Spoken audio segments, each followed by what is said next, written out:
media. Motherfucking. That's all I ever seem to find my heart lately. I'm starting to think that no one can save me. The darkness inside of my heart's not changing. I can see by the look on your face you hate me. I'm on that love suicide shit, superhero, no sidekick. Wanna see dead inside, just look me in my eyes, bitch.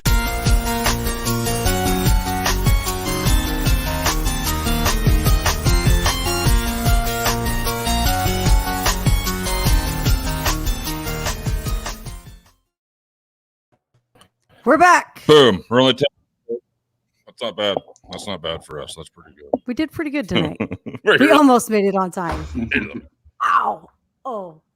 That was a very epic intro. I gotta say that. I was not Thank expecting you. it. I was like, Well, oh you know. I shit, guess we're that's, getting you into know. some shit now. It's We on gotta- now. It's over. That's our inspiration for getting to the bunker, I suppose. Hell yeah, love it. Thanks, man. Thanks for being here, dudes. If you guys aren't familiar with Id of the Mo, he's the fucking man. Hell of a podcaster, rapper, producer, hell of a person. So I'm happy he's here. I've had the pleasure of talking to him quite a few times. So no brainer for me. We are 48 hours away from Internet Friends 3. Oh yeah, this is true. Actually, we're more like 25 hours away with the way, you know, Yes. Spotify and Yeah. so I'll be staying up to upload those videos, you know, the canvases. Nice. That's my whole goal. Canvases. But yeah, I think it's my third time with you, Joe, on your podcast, and it's gotten I very think so. fancy. So very cool. This is the new deal, bro. This is the Oh, new yes. shit right now. Yeah, this is the way to do it, I think. Hell yeah. We're Very cool. we're Nice boy. upgrading things right now. And then last time you were on my Yeah, podcast, that's what you came into. you just moved. So how's the new place? It's good, man. Yeah, it's fucking tight as hell. I love it. Hell yeah. Small Hell town living, buddy.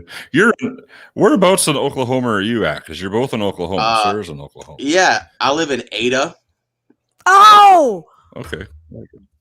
at the moment. Yeah, I'm from Waurika, which is like this little small town. But yeah, I currently live in Ada. Where are you at, Sarah? I'm in Turpin. That sounds really familiar, but I couldn't It's tell you up where in it's the at. it's up in the Panhandle, like north. Like I'm right where the Panhandle and the rest of the state start, like where that all meets Right. up. I got you. Basically, Yeah, I've never been up there. Never in my life have I driven to So, the northwestern part of Oklahoma. That's the town where what the fuck? The Innocent Man. That's what that. Yeah. Oh, yeah, that's right. Okay, yeah, I've been to Ada a whole bunch of times. Yeah, we have the Joe, did Innocent you ever watch Man, that and after I told you that it was crazy. I Oh, yeah, never watched Innocent it because Man's that's crazy. crazy. Man. and then Tiger King as well is like within 30 minutes of Yep. here, and that's really like, oh, I love it. And I I love how watched people are Tiger like, King. they'll be like, that's not Oklahoma, and I'm like, motherfucker, that is Oklahoma. That's like Oh, yeah. exactly what everybody. So I've got I'm tigers in my glad. backyard. For fuck's sake. Yeah. Right, good times. Everybody's got a tiger. That's what we do out here. Oh yeah, Nick says, "Good morning." Tiger. Everybody needs Good a morning, tiger. Nick. Hope the new puppy's doing well. Yeah, Nick's got puppies, but well, you see, a big It's not cat tigers. is an aphrodisiac. That's what you learn. I'm a big fan. I really want to go. It's been like a year, and I'm like, I really need to go back and watch it because it was so good, Tiger King shit, that like I just think about it way too often. So I'm like, See, you know what? I need to. Yeah, I have just started getting like my memories are coming up from like when all of this crap started, and I keep seeing like I had one that was a picture of Calvin and Hobbes, and it said another child star ruined by drugs and alcohol, Right, and the yeah. next picture is Joe Exotic and a tiger. It's like, Perfect. Yeah.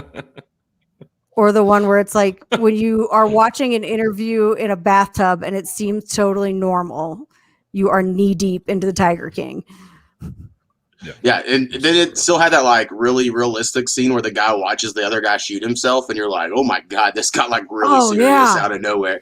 So anyway, it's just like such a good mix of like ridiculous and then be like, "This Oh, all yeah, this is that true." So that's what I think I enjoy the most. So anyway, if somehow people have slept on it for a year, that's my recommendation today. Go finally watch the Tiger King. Yeah. Exactly. You need to do it.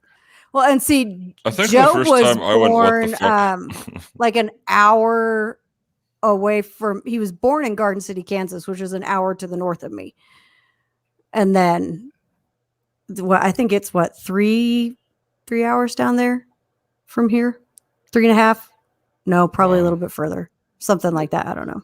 Yeah, it's probably close. It takes me about 2.5 to get to Tulsa, which is like this side of the state.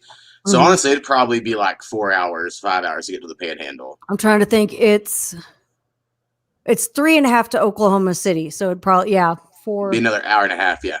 Yeah. The state's way bigger than it seems. Like, anywhere in the Midwest or the West, we have big fucking states. It's like everybody hours to get to always, the other side. when you tell people like I'm right on the state line between Kansas and Oklahoma, and when I tell people it takes me 7 hours to get to Kansas City, they're like, that state's not that big. I'm like, really? Are you sure? Yeah, I grew up about 4 miles from the Texas state border, so I hate Texas because of that. But like, also, like, I understand the benefits of like Texas beer and no taxes on groceries and cool shit like that. Right. But it's They don't like have every taxes time on groceries? In No. Texas, they don't do sales tax on groceries. Fuck. I'm moving to So like we would always go get our groceries there, or if like you went and bought a truck there, like it covered tag and titles. In Oklahoma, it doesn't. Like you would just learn little rules like that and shit. Yeah. But, they all hate Oklahoma. So anytime you go there, they'll be like trying to talk shit, and you're like, God damn it, just shut up. So anyway, that's how I experienced growing up on a border state. For whatever reason, it really affected me. It really affected me. Yeah, I think about it way too often. I go to those wrestling shows, and they'd be like, those fuckers in Oklahoma across the border, and they just start really trashing you. You're like, I'm paid money for this ticket. We drove. Dude, shut up. Quit saying that. I picture that as like a Virginia versus a West Virginia type thing. It's like Kansas, Oklahoma, and Texas is a really weird like relationship between all three of them, because if you live in Oklahoma, you hate both. Yeah. But if you live in Kansas, you're just worried about Oklahoma. And if you live in Texas, you're more worried about Oklahoma. And for some reason, it seems like Texans really hate Kansans too. Well, and also when I was growing up, Oklahomans hated Nebraska because it was like a college football rivalry as well. So like, they're like, hey, everyone in the middle, we all hate each other. I don't know. Fuck all y'all. Yeah, we just we're real. And then they always come up like the nicest state in every poll. So yeah, but I don't get it. I'm like, no one's really that nice, and I don't get how we're always the nicest state in every poll that exists. We're the ones that are looking at you like, you need to go ahead, like, just keep moving. Get out of this town, please. Don't stop here. Good day. Fuck off. Have a good day, sir. It's a fun place to live. It really. I mean, I have now 1, 2, 3, 4 marijuana dispensaries with a 5th one opening up, and there's only 500 people in this town. That's 1 per 100 people. Exactly. I was like, this is a great number. Yeah, we have probably like 25 or something. Like, it's a ridiculous number. Like, they just keep opening and opening, and I'm like, eventually one of y'all have to shut down. You can't all make enough money, but none of them shut down. They just all more and more and more. It's awesome. I love it. I love the whole marijuana card industry. It's great for me. So what is the average? What's the average cost if you go into one of those dispensaries? What are you walking out with, and how much are you spending? For me, if I'm gonna buy like flour, which is like if people are still in a state where pot's illegal, y'all don't say flour, you just call it pot or whatever you call it. But whenever it's like legal, you start calling it flour because people are fancy. And I fought that for a long time. That I'm probably gonna get like $150 an ounce ish if I buy it like per ounce. But a lot of people also are gonna do like per grams, and I would say like the most popular place here that has the best flour averages like $9 a gram for their goodish stuff. So that's under Canadian street prices then. It's about $10 a gram. Yeah. I was gonna say that's what you pay for ditch weed. Yeah, just right across the state line. You're getting primos with that too, eh? You get yeah. I mean, I'm getting like their top quality, top shelf stuff. They have stuff that's like $4 or $5 a gram that's like shake and shit. But like this place, stems. Yeah, but this place is like the best place in town. There's other places that are worse, more expensive and all that. Now I've really gotten into dabs, like I'm just dab rigging it up like crazy. And that varies from like anywhere from like $20 to $80 a gram, depending on the Holy quality shit. and what kind you get. Yeah, Yeah. it can get really expensive. But like if you got some good live resin that's going to make you like seize and almost not breathe for an hour, it's going to be expensive. But you're like, oh, it's great. Well, it's going to end your life. Yeah, but Might if as you well can't, if you can't take a hit for another 2 hours, it's really You're fine. conserving. Yeah. Think of it. Yeah, that's really. true. It's frugal. Yeah, my friend won an electronic dab rig a couple weeks ago at a dispensary. Had a drawing for damn. April Fool's Day, and it was like a $350 rig, and I was like, "Bro, this is awesome!" So it's my homie Skinny. He's on all my music podcasts. If people check that out someday, and it was great, right? And I was like, I have to buy one, and I looked him up, and I was like, I just can't afford this. Some dude on Twitter was like, look up this G-Pen Connect. It just is like an electronic nail or whatever for your dab rig that you already have. And I looked it up. It was about $150. And then they had like a 420 sale going on this month. Anyway, I bought that. And like ever since then, it's like changing my life. Like something that used to be like one dab is like 7 dabs. Like it just conserves it all so well that now I feel like I'm not wasting too much money on it. But we'll see. We'll see what happens. It's a new adventure every day. It's a new adventure. They come up with new stuff. And a lot of it just looks like smoking meth. Crazy. Yeah, they'll come with this new stuff there. They're like, this lady goes, it looks like crystals. And I was like, we're talking about a weed product. Why are y'all trying to smoke crystals? Like, this is crazy. But like, that's the new shit they're showing off at the dispensary. Like, look at the stuff that looks like crystal meth. I'm like, okay. Oh, It's like the I'll pass on pure, that. fucking pure THC. I would rather just eat it and be good. I've had a hard time good luck with edibles. Yeah, I could never do it. Yeah. I mean, they made me a little sleepy. Like the other day, I bought 1,000 milligram edibles because I bought a bag that was 1,000, and I was like, well, these are weak, and so I bought just like the whole candy was 1,000, and I ate one of those. I was like, I guess I'll go to sleep for the next 6 days. All I really ever. No, and actually, I woke up at like 3:30 a.m. immediately, just like set up and was like, I'm so thirsty, and like I just grabbed something to drink and just downed it. I woke up like, What's wrong with me? Even talking about it makes me thirsty now. I can't handle this anymore. So funny. That's right. Oh, I guess before I forget, I have an album coming out in 24 hours, and everyone should listen to that. We got way off topic for that. No, that's fine. That's the whole reason he's here. He's also here just to be a friend and hang out because that's what we do. That's fine. Yeah, man, friends. It's good. Like this one that you put out, your fucking production on this one is leaps and bounds above Internet Friends 2 even. And I thought 2 was good. 2 was better than 1. As we've talked 2 about was this, way better than 1. Right? 2 was way better than 1, and 3 is way better than 2. So kudos, dude. That's sick. Yeah, I would say in a negative way, it's made my rap sound worse because my production's getting better. That like it makes my mixing and my vocals like stick out a little bit, and I'm like, shit, I gotta get better at that. But yeah, it's 18 songs, which is definitely the biggest album I've done. I was gonna say that was ambitious. Self-producing. So for people that are unaware, basically the premise is I make all these beats and I send an email out to, this time I was about 30 or 40 artists, and was like, here's a link to the folder. Tell me what beat you want. Once you claim it, it's gone. No one else can use it. And then I have them make a song with it. And I just basically ask for them to leave me an open verse, and then I will finish it. Now, that doesn't always happen. Some people just want to make a hook, or they just want to do a verse, and then we find people to fill in. And then 2 songs I actually started because I'm the first verse, and then I found people to fill it in. But in general, that's how it all works, and it's really fun. It's a little different vibe than me making a song and asking someone to do a verse, because like they feel a little more creative control over it. And a lot of people don't just get given beats. They're like, hey, do what you want with this beat. I forget a lot of rappers don't produce, and they're used to buying beats and all that stuff. So I don't know. It's fun, I would say. It's a fun time. It's a fun time. Yeah. Man, it sounds like because like you said, I know a couple rappers that are here in this area that they buy all of their beats and they don't make any of their own thing. That would be like, just to have somebody be like, do whatever you want with it here. Like, that'd be awesome. It's huge. Because you got a lot of talent, obviously, in the underground scene. Like I know you got CJ Jones, you got Omniscient Art. He's a monster.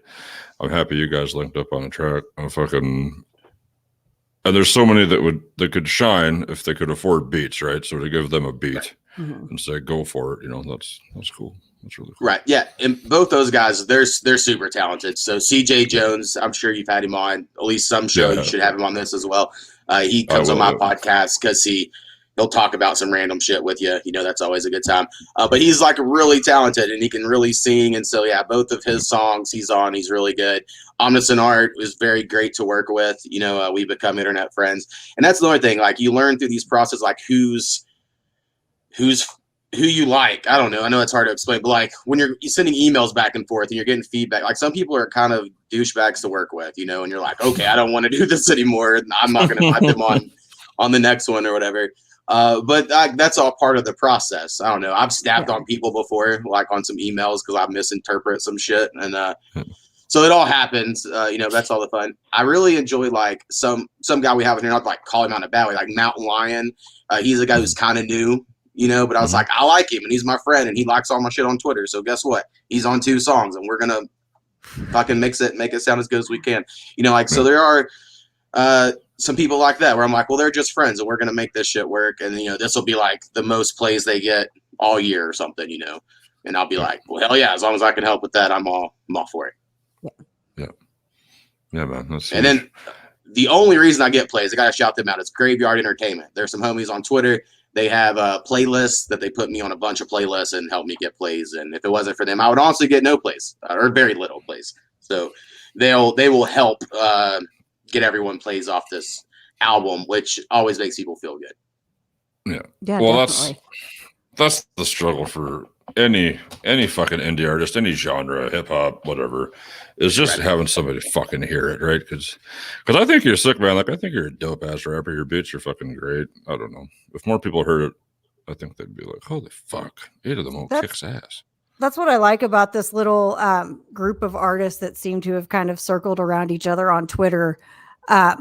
Is that if they're making a playlist, they're adding these people to it. If they know somebody, they're, hey, add this song, add that, or do that. Like everybody seems to be like trying to help instead of just looking out for themselves. Everybody's trying to help each other get more promotion and get their name out there more and get those plays. And it's a cool thing to see because I'm so used to seeing everybody just being like, me, I'm going to work on me. Like, don't worry about anybody else. And so it's a really cool shift in how people are promoting stuff now. Well, it just doesn't make sense in today's world to not collaborate with other artists if you can.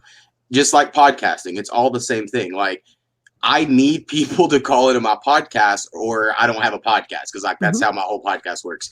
And so I'm not going to be like, fuck you other podcasters. I'm going to be like, hey, call into my podcast. I'll call into yours or we'll listen to each other. And then it's not even that you have to listen to everyone's music or listen to everyone's podcast because I think people, they get caught up on that. They want the other artist on Twitter to be their fan. And it's like, well, actually, that's pretty unrealistic. But now I'm going to share your shit if we're homies. But that doesn't mean I'm going to listen like 100 times. But maybe someone I know will like it and I'll let them listen. But at least you share. Right. Yeah, absolutely. I do think some people get caught up on like, well, I didn't see that many from Ada, Oklahoma. I only saw 2 streams from there. And I'm like, yeah, man, I listened to it twice. I think it's weird. But some people will do that. They'll look at like states and shit of where their streams are coming from. And you're like, I didn't see any from Oklahoma. You're like, oh, well, shit. Where the fuck you up, Mo? My bad. What's going on, bro?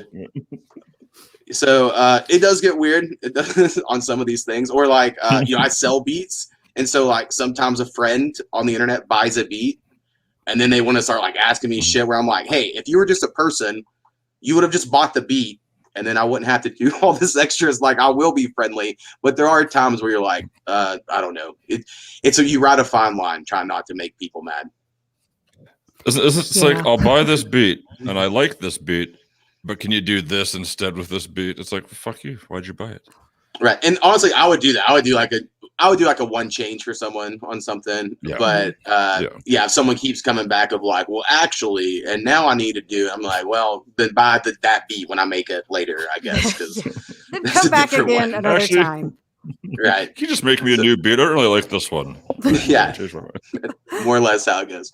But yeah, and I've also, through this internet friend, another process I did while making all this, because, I mentioned earlier, I sent out the email link, people were working on stuff, and then I was kind of just hanging out. So I actually gave away at the beginning of this year probably like 70 or 80 free beats to just people on the internet, like homies, friendly people.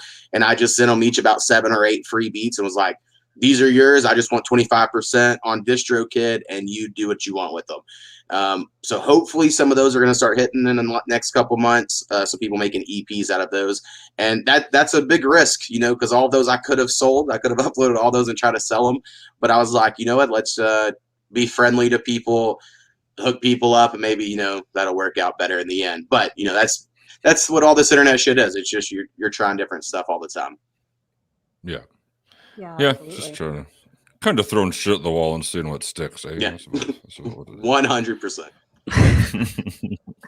It's not a bad thing, I always liked seeing your tweets. It's like, hey, I learned how to make a beat like this today on like your lunch break or whatever back, like a year or two ago, but before COVID. It's like, oh, today I made a beat.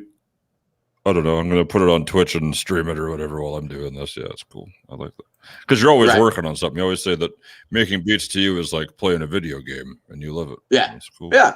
So to have that many that you can just give that many away, that's a substantial catalog for sure. Right. I do make sure, because I see this argument a lot, like if you should take breaks or not take breaks, and like, what's the answer? I don't know. I'm not like a fucking professional. I don't even really know. I know what I'm doing because I've done it for a few years, but like, I'm not going to say I would like charge anyone to teach them how to do stuff. You see that sort of stuff. Cause I'm like, I'm not like an expert. But like for my lunch break shit, I used to do that every day. Like my lunch break, I would just Twitch stream it to be like, fuck it, let's see what we can make.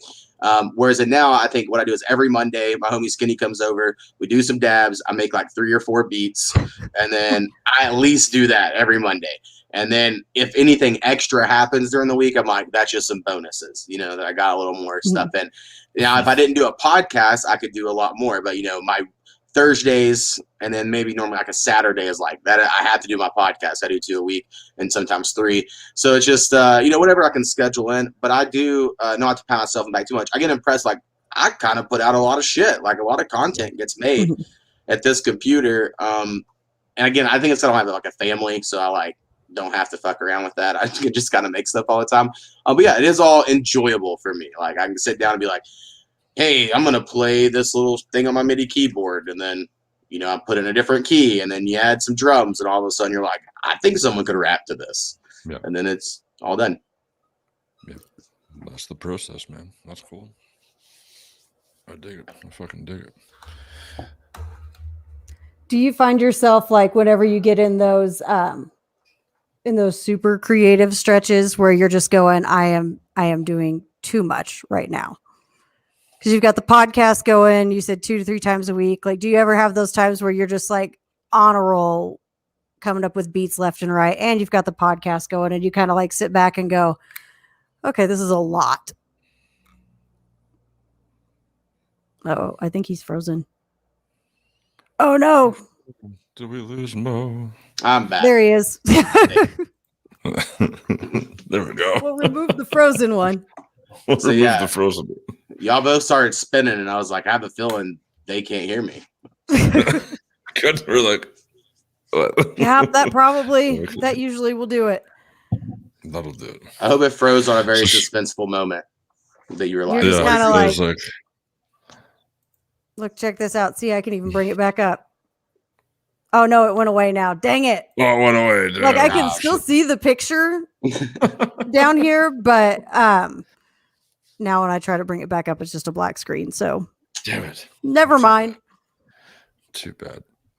She was asking if you ever feel like you do too much. Like if you're on one of these crazy creative roles and then you still have the podcast on top of it, if you feel overwhelmed.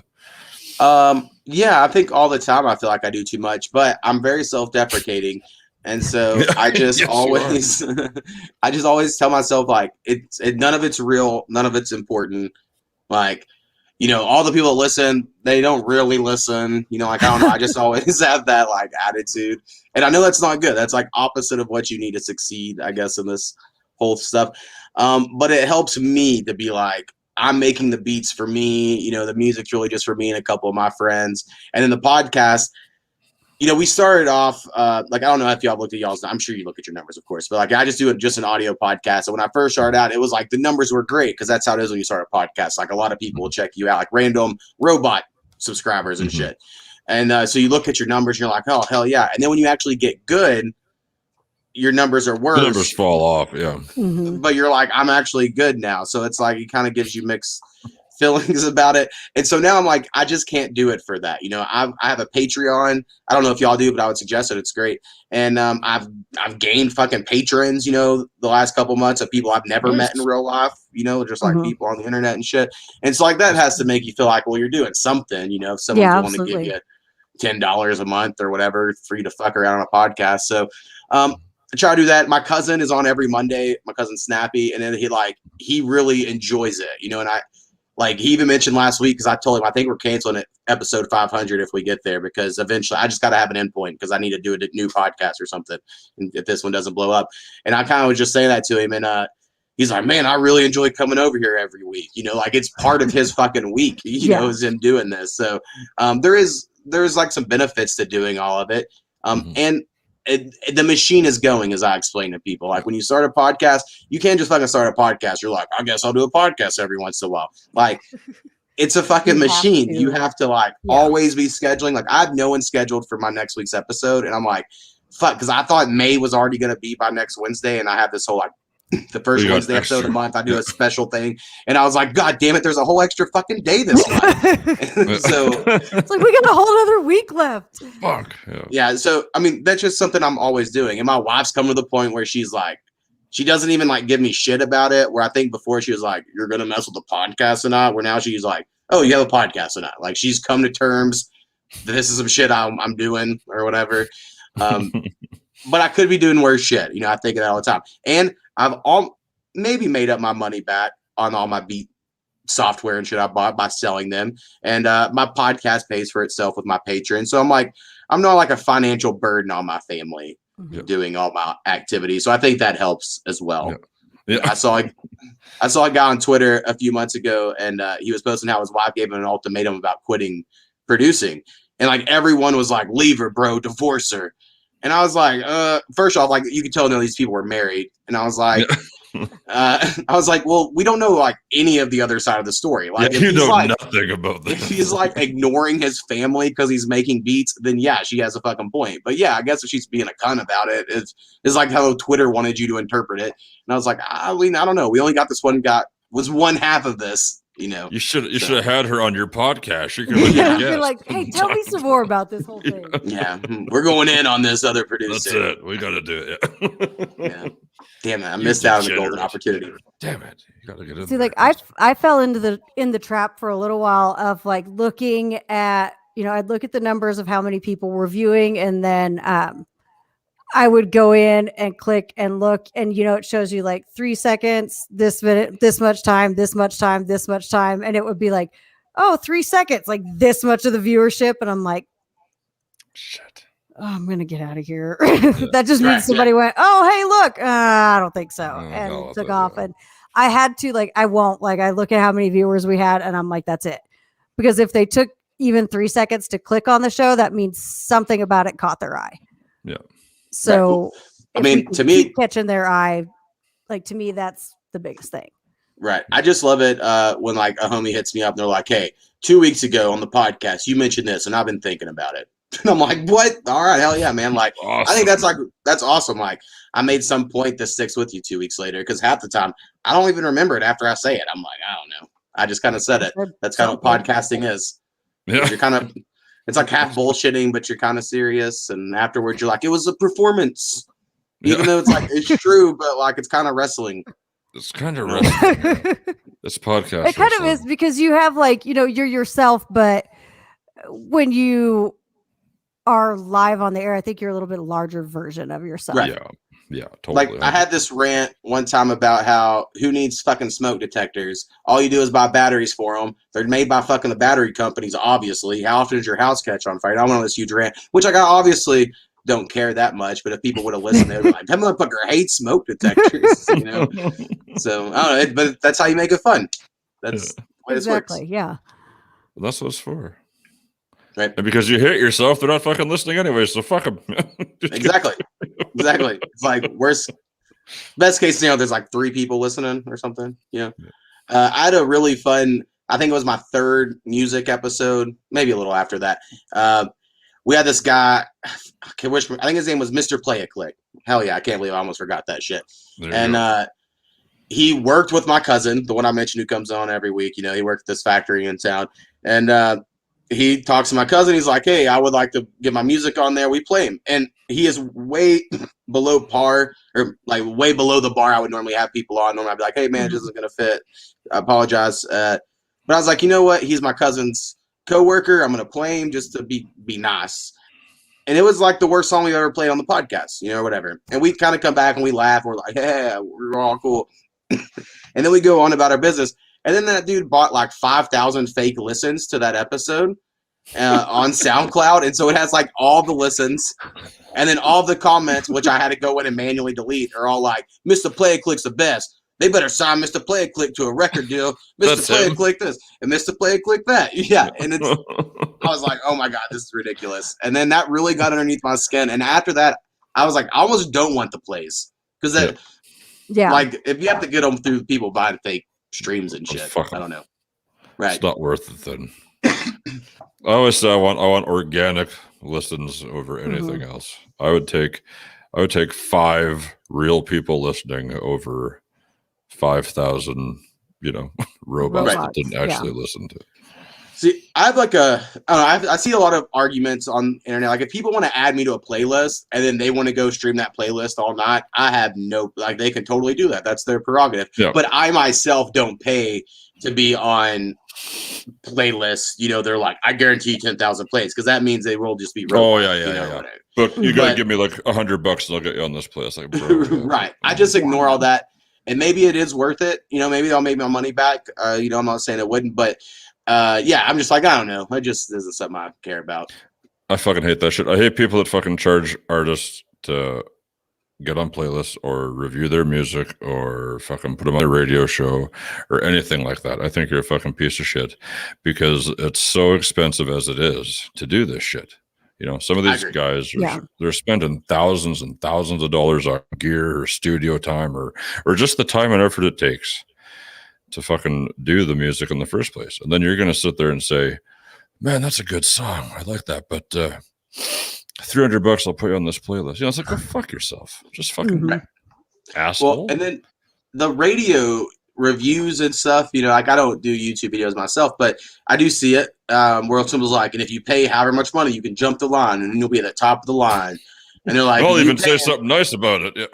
Right. That's it. And they'll claim, I'll say, I like your album. They'll say that the money doesn't affect their opinion, but you'll see be like, so-and-so just paid. And then they're like, hey, that was pretty dope, bro. And the mix is like super shit. And then someone else who had to like wait, they'll be like, I don't know. I'm not feeling that. And I'm like, I kind of feel like it's all based on who's paying money to these people. Yeah. So I try to not worry. Now, I will say it's probably always been like that to radio stations and whoever else throughout history. So it's not like it's new. It's 100%. Just annoying. Right. It's just annoying. Well, you think about how all the big guys get on the station. They have all the money in the fucking world from their record label. It's like, why is all this shit on the radio? Because like, if you remember, Roddy Ricch he blew up last year, whenever it was, the rapper, and then at that time Justin Bieber, and then some female pop singer, like, they were on Twitter begging their fans to stream their music overnight so that they could have the #1 spot. So like, even the most popular artists in the world are begging normal people to just stream and walk away from their phone. Like, it's crazy. So that's like, when that's happening, then I want my friends to do that too. Like, when my shit drops tomorrow, if all my friends want to stay up till midnight and stream it all night, I'd be like, that makes you a good friend. I don't think I should feel like any type of way about that, of like, it's fake, because it's like, well, guess what? Everyone's is fake. Kind of. Yeah. So everyone's is fake. Yeah. Oh no. Just make music you like. That's my last bit of advice, maybe. That's it. Make music you like. Nobody's fucking listening anyways. It's all floating into the abyss of nothingness. Everything's fine. No one likes it. No one will hear it. I mean, that's kind of the attitude I take. We do this every week, and I'm like, nobody knows we're doing this. It's fine. Except our fucking loyal bunker group followers. Yes. You guys Yes, our bunker crew. Well, and I mean, and even, like talking about like going out on rants, like this whole show came out of some weird rabbit hole that nobody even knew how we got to talking about bunkers, and now we have a whole show from it. Yeah, I don't know. I don't remember yeah, how so- it started. So, what is the bunker in the live from the bunker? In y'all's analogy. Literally like a bunker. Literally the bunker. Like, when everything hits the fan, we have our little crew of people that were watching this one episode where we developed a full plan. Like the bunker is a luxury estate underground, basically, from the way we have designed it. But, like we had this little group of people and they all just kind of collectively came in and they're like, we're doing this. And, oh, we can do this. Oh, we can do this. And then everybody just kind of kept talking about it for a while. And so then when we decided to do these live streams, we were like, we got to call it Live from the Bunker. Well, yeah. I mean, I play Fallout. I'm familiar. There you go. Same thing. I'm in a fully cement basement right now. So this is as fucking bunker as it gets, dude. Yeah, I'm in like a 100-something-year-old house. It's not good. Cinder block and brick, this whole place, except for the paneling right there. Yeah, well, that's how you know you're in Oklahoma. Oh, yeah. Wood paneling. It's like, where you at? Take a guess. Yeah, my dad, I remember whenever he just put it all over the house, I was like, why are we doing this? You're installing it. It wasn't even here. Oh, no. So, yeah, that's how I grew up. See, why are we doing this? Yeah, our whole house had it. Like every room in the house, except for the bathroom, was wood paneling. And, the kitchen. No, the kitchen wasn't either. Yeah, those were the only two rooms, though. And I had moved into the basement at my parents' house at one point in time. Like while I was in high school, I just wanted a bigger room. And I was like, can I paint the paneling? You can try. You don't touch that fucking paneling. They let me do it. And I mean, it didn't. Paneling sucks to paint over. Like just pull it out. Just pull it out. It's easier. Just pull it out. Just rip it out. Get rid of it. Pull it out. See? And that's the message of tonight's episode. That is the theme. It's just as effective as condoms, I think, or something. Yeah. By the stats, the science. By the science. It's science. We don't know. I think it's like a 98.9 compared to a 99.3. It's like it's such a small thing. We don't know. Yeah. We need a disclaimer. We're not actually scientists. Well, they should know. They should know. I mean, look at me. Or are we? No, we're not. If I had glasses, I'd put them on, and I would look smarter. But I lost those years ago, and I never went back. So. Oh, there. Okay. I got my blue lights. Doctor. There you go. Dr. Scientist. Sarah. Awfully, I can't see anything. That's awful. They did nothing. It's just a prop. Yeah.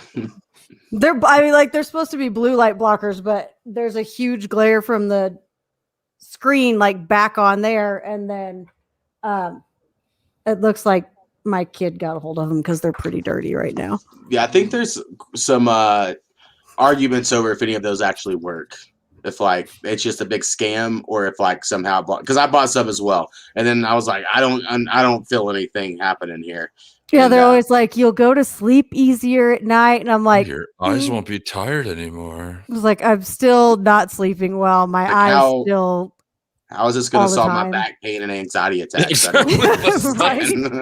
It's not my eye pain keeping me up at night. It's the crushing weight of my own hatred for myself. Yeah, pretty much. No, these were like, I went ahead and got them because they were like $10 at Walmart. And I was like, okay, this isn't a significant investment. So if it is just bullshit, then it's okay. It doesn't matter because I only spent $10. And if it's right, then I got a hell of a deal. If these are worth the shit, I don't know. They might not be. See, once you clean them, you should test them out, I guess, and let us know. See, like, here's the problem. Yeah. They're kind of clean. Yeah, you just can see your computer monitor. Yeah, all you can see is the computer monitor because there's no anti-glare or anything. Yeah. But, I mean, I don't know. I don't know. They helped Aaron, so there you go. Yeah. Yeah, There you Aaron got Blue some light help blocking from have him. actually helped me. Only because I suffer from migraine headaches on a huge level. Well, there you go. Whatever helps.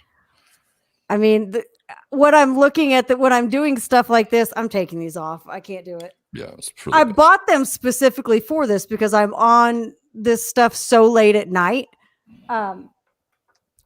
They had kept telling me, they're like, you're all the blue light and everything else that keeps you awake at night, all that other stuff. Wear the blue light glasses when you're doing stuff later. I was like, okay. But then every time I look at myself on a live stream, that's what I see is just my monitor looking back at me. So I'm like, no, I can't do it. See, I found what helps me is I have these LED lights like behind all my stuff, because if you're not a real producer if you don't have LED lights, that's true, on your computer. And so I put them like right now they're like a purplish color because it kind of works with the white. So before I was looking like a Blue Man Group or whatever, but like when you do that for whatever reason, it makes your screen not seem as jarring or whatever in the darkness. So like kind of makes me feel better about my eyes being on the computer so much, which might be all bullshit, but that's how I feel. You know what? And if it feels right, it's fine. Exactly. That's it. Well, shit, man. We're gonna have to go so Sarah can do a radio show on sleradio.com directly after this. But seriously, look out for Internet Friends 3 dropping tomorrow night at midnight. Absolutely. Right? Yeah, and I'll check out good. the SLE radio. If my songs could be on the radio, we might have to. We'll play something on Friday for you because we can play the sweary words on Fridays. Friday nights we can play whatever we want. That is actually a huge deal. I have two non-cuss word songs. I don't know how to explain. I've never had a song that didn't have a cuss word until this album. I got two of them. So I saw that. I'm like, ooh, check this out. Got two songs I can submit to the kids' playlist. I did hear that when I listened through it. So, I heard it and too. see, like, those there's no swear in this one, Mo. What are you doing? Those weird. Like I can play on my show because my show is 5:00 in the morning in the UK, so people are kind of sort of starting to wake up. So if I play songs with swears, like it's the first two songs of the night, and then everything else I try to make sure it's clean. But like the ones without the swear words, I can play them anytime. And then Friday nights we can play the fun stuff. Just go for it. Yeah. Well, hell yeah. We don't care. We just do whatever we want. Sorry, Jay. Just kidding. Hope y'all enjoyed the album. Let me know what your favorite song was. All that, of course, because I will be the next week. I'll be like, oh my God, is this shit good or is it the worst? You know how it goes. The seed of doubt has been planted within yourself. Yeah. No, yes. Good, yes. Good. It's real good. Like I said, and then you guys go back and look for Internet Friends 2 and Internet Friends 1, and you'll hear the difference in everything from your rap to the production. Seriously, it's good. It's good, man. You really raised the fucking bar. We'll see if there's a 4. I don't know yet. Let's try. You'll do. All right. Well, thanks for having me on the bunker. Yeah, thank you for coming on with us. We'll do it again sometime, dude. All right. Well, peace. Peace, man. Everybody have a great evening. Have a good evening. Well, I don't think it. I thought it. That's